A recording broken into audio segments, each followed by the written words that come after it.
ভয়াবহ মর্মান্তিক অগ্নিকাণ্ড। তারাপীঠের হোটেলে ভয়াবহ সেই অগ্নিকাণ্ডে ইতিমধ্যেই 6 জনের ঝলসে মৃত্যু হয়েছে। দম বন্ধ হয়ে ধোঁয়াতে অসুস্থ হয়ে পড়েছেন আরো অন্তত জনা 5। সরাসরি আপনাদের একবার হোটেল চত্বরে নিয়ে যাই। পার্থপ্রতিম ঘোষ রয়েছেন আমাদের সঙ্গে। পার্থ, একেবারে প্রাথমিক উদ্ধার কার্যক্রম শুরু হয়েছিল, আমরা দেখলাম স্থানীয়রা তারাও দমকলের সঙ্গে হাত লাগিয়েছে।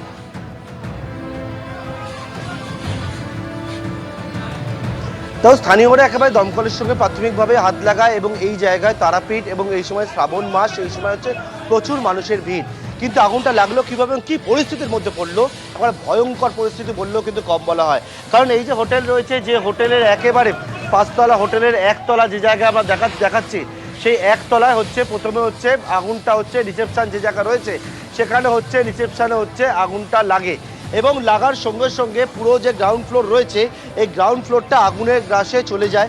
এর পরবর্তীকালে যে 5তলা যে বিল্ডিং রয়েছে সেখানে একের পর এক ফ্লোরগুলো রয়েছে, যেখানে আমরা দেখতে পাচ্ছি এবং দমকলের সঙ্গে কথা বলে জানতে পারছি যাদের মৃত্যু হয়েছে মূলত হচ্ছে আগুনের ঝলসে যাদের মৃত্যু হয়েছে তারা প্রত্যেকেই হচ্ছে সিঁড়ি থেকে নামার চেষ্টা করছিলেন এবং যখন সিঁড়ি থেকে তারা নামার চেষ্টা করছিলেন একেবারে সিঁড়ির কাছে যখন এসে পৌঁছান কিন্তু এসে কি দেখেন, এসে দেখেন যে এই গেটের সামনে হচ্ছে সম্পূর্ণভাবে আগুনের গ্রাসে এবং এই গেটের সামনে আগুনের লেলিহান শিখা এবং গেট থেকে শুরু করে একেবারে ওপর দিকে যে জায়গা সেখানে হচ্ছে যে সিঁড়ি আগুন জ্বলছে। আরও একজন এখানে রয়েছেন যিনি হচ্ছেন নামতে গিয়ে খুব সম্ভবত ভেঙে বেরিয়ে আমি এখানে 1 নম্বর রুম এবং 2 নম্বর রুম, এটা আমার 7টা ফ্যামিলি মেম্বার ফ্লোর। হ্যাঁ, যে রিসেপশনে ঘটনাটা ঘটেছে সেই রিসেপশনের পিছনের রুম হচ্ছে 1 নম্বর রুম। ওখানে আমার 72 বছরের বৃদ্ধ মা এবং আমার বোন ছিল। আর তার পরের রুমে আমার 10 বছরের দুটো ছোট মেয়ে, আমরা আরও দুজন, মানে আমার ওয়াইফ, বোন আর আমি 5 জন ছিলাম। আমরা রাত্রে ঘুমাচ্ছি, হঠাৎ করে এসি বন্ধ হয়ে গেল, ফ্যান চলে গেল, বাইরে পট যেরকম পাতকাঠি মানে আওয়াজ হয়, পাতকাঠি পোড়ালে ওরকম একটা আওয়াজ অনুভব করলাম। তারপর দরজা খুলেছি, এই দরজাটা খুলেছি, সামনের দরজাটা, আগুনের লেলিহান শিখা দরজার মধ্যে ঢুকে গেছে। দরজার মধ্যে ঢুকে যাওয়ার পরে আমরা বেরোতে পারিনি। এবার এত ধোঁয়া ঢুকছে, দরজা বন্ধ করেছি, ঘরের মধ্যে এসির অ্যাকোমোডেশন, কোনো জানলা টানলা কিচ্ছু নেই, বেরোতে পারছি না। ওই বাথরুমে ঢুকে সবাই আটকে জল চালিয়ে দিয়েছি, দিয়ে উপরের যে বাথরুমের ওই যে মানে কাটা অংশটা ওখান থেকে সাহায্যের জন্য চিৎকার করেছি। লাস্ট অফ অল, এখানে তো এদের ফোন টোন বাজছে না, তারাপীঠ থানা থেকে এসে লোকে আমাদেরকে রেস্কিউ করেছে 45 মিনিট পরে। মানে আমার বাচ্চারা অলরেডি তখন স্মোক, মানে একদম পুরো হয়ে কোনো সেন্সলেস অবস্থা, হ্যাঁ, পুরো ব্ল্যাক আউট হয়ে গেছে। শুধু আমি একমাত্র ঠিক ছিলাম। তো আমার এখান থেকে এটা পুরো কাঁচে ছিঁড়ে গেছে। আমরা রামপুরহাটে ছিলাম হসপিটালে, প্রাথমিক চিকিৎসার পর এখন এখানে এসছি। মানে এখানে যে সিঁড়িটা, এই সিঁড়ি থেকে অনেকে নামার চেষ্টা করছিল, মানে এখানে পিছনে সিঁড়ি ছিল সেটা কেউ জানে না, পিছনে সিঁড়ি আছে। হ্যাঁ, না এখানে কিছু, এখানে পরিবেশ ছিল না, এখানে পুরো আগুন ছিল। হ্যাঁ, এখানে এই সামনের যে গেট, আমরা ওই দিক থেকে বেরিয়েছি লাস্ট মুহূর্তে, দমকল এসে বের করেছে। না না, ওসব কিছু বাজিনি। এখানকার হোটেলের কর্মীরা জল দিচ্ছে বা ফায়ার, না, আরে আমি যে ওই ঘরে আটকে আছি, আমি 100 বার বলছি যে আমাদের বাঁচাও, দুটো বাচ্চাকে বাঁচাও। আমরা ওখানে 45 মিনিট ধরে আটকে আছি, উপর থেকে লোক পাইপ বেয়ে নামছে, তাদের কাছে হাত জোর করছি, ইনফরমেশন দেয়নি। একজন ভদ্রলোক ওই সামনের রাজ হোটেলের, উনি গিয়ে ভেঙে তারপরে বের করেছেন, উনি এই দরজা ভেঙে বের করেছেন। কটা নাগাদ, মোটামুটি কটা নাগাদ? 4:30 5টা, এই আমার সাথে আছে। হ্যাঁ, টাকা সব দেওয়া। হোটেলে কোনো কর্মীরা সেই সময় এগিয়ে এসেছে? না, কেউ আসেনি। তখন আমরা মানে চিৎকার করে আমাদের গলা একদম হয়ে গেছে। আমাদের তখন মানে কি করবো মানে বুঝতে পারছি না, ধোঁয়ায় আমাদের তখন দম বন্ধ হয়ে আসছে।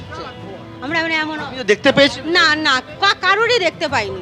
লাস্ট মুহূর্তে ওই মানে দমকলের ওনারা এসে আমাদের বাঁচায়। তখন পুরো আগুন, হ্যাঁ, তখন সবাই হয়ে গেছে। না, সেটাও শুনিনি। না, আমি শুনলেন যে যারা এই অভিজ্ঞতার কথা সকাল থেকে বলছিলেন, এবারে যে বিষয়টা সেটা হচ্ছে যে যারা অধিকাংশ যাদের মৃত্যু হয়েছে ঝলসে গিয়ে তারা প্রত্যেকে হচ্ছে সিঁড়ি থেকে নামার চেষ্টা করছিলেন এবং সিঁড়ির কাছে নামতে না পেরে তারা একেবারে আগুনে ঝলসে যায় সম্পূর্ণভাবে এবং ইতিমধ্যে যে বিষয় জানা যাচ্ছে যে প্রথমে আগুনটা লাগে যে জায়গায় সেটা হচ্ছে একতলার যে গ্রাউন্ড ফ্লোর রয়েছে সেই গ্রাউন্ড ফ্লোরে যেখানে রিসেপশন সেই রিসেপশানে এবং তারপরে হচ্ছে ধোঁয়া পুরো বিল্ডিংকে একবার অ্যারেস্ট করে ধোঁয়া এবং স্মোক অ্যারেস্ট হয় এবং সেই স্মোক অ্যারেস্ট হওয়ার পরবর্তীকালে তারা হচ্ছে কেউ দেখা যাচ্ছে ধোঁয়াটা যখন বেরোবার চেষ্টা করছে সেটি হয় যে বিভিন্ন জায়গা থেকে ভেন্টিলেশন খোঁজার চেষ্টা করে তখন চারতলা একটা জায়গা থেকে দেখা যাচ্ছে সেখান থেকে হচ্ছে ধোঁয়া বেরোচ্ছে কিন্তু যেহেতু এই যে বিল্ডিংটা রয়েছে সমস্ত জায়গায় হচ্ছে ফাঁকা খোলামেলা জায়গা নেই পর গায়ে গায়ে ঘর রয়েছে সেই সমস্ত ঘরে হচ্ছে যারা টুরিস্ট তারা রয়েছে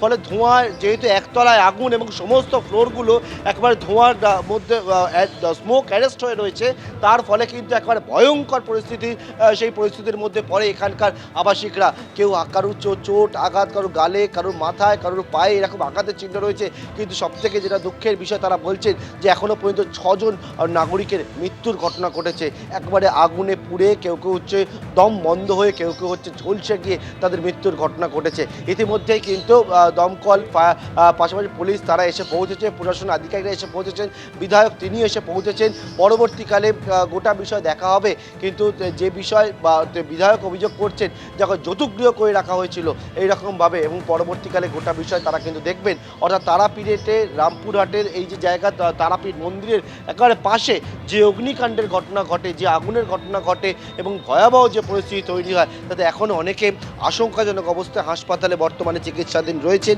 অনেকেরই হচ্ছে 6 জনের মৃত্যুর ঘটনা ঘটেছে এবং এই যে ফ্লোরগুলো রয়েছে এখানে দেখতে পাচ্ছি যে বিষয় সেটা হচ্ছে ভেতরে দমকল এবং পুলিশ তারা যায় গিয়ে খোঁজে এবং তার পরবর্তীকালে তারা বলছেন তারা রেস্কিউ যে অপারেশন করছিল সার্চ অপারেশন করে এবং তারপরে তারা জানাচ্ছে ভেতরে কেউ আটকে নেই এবং পুরো যে হোটেল বিল্ডিংটা রয়েছে সেটাকে তারা বর্তমানে হচ্ছে সিল করা অবস্থায় রেখেছেন পার্থ ধন্যবাদ এবিপি আনন্দ এগিয়ে থাকে এগিয়ে রাখে।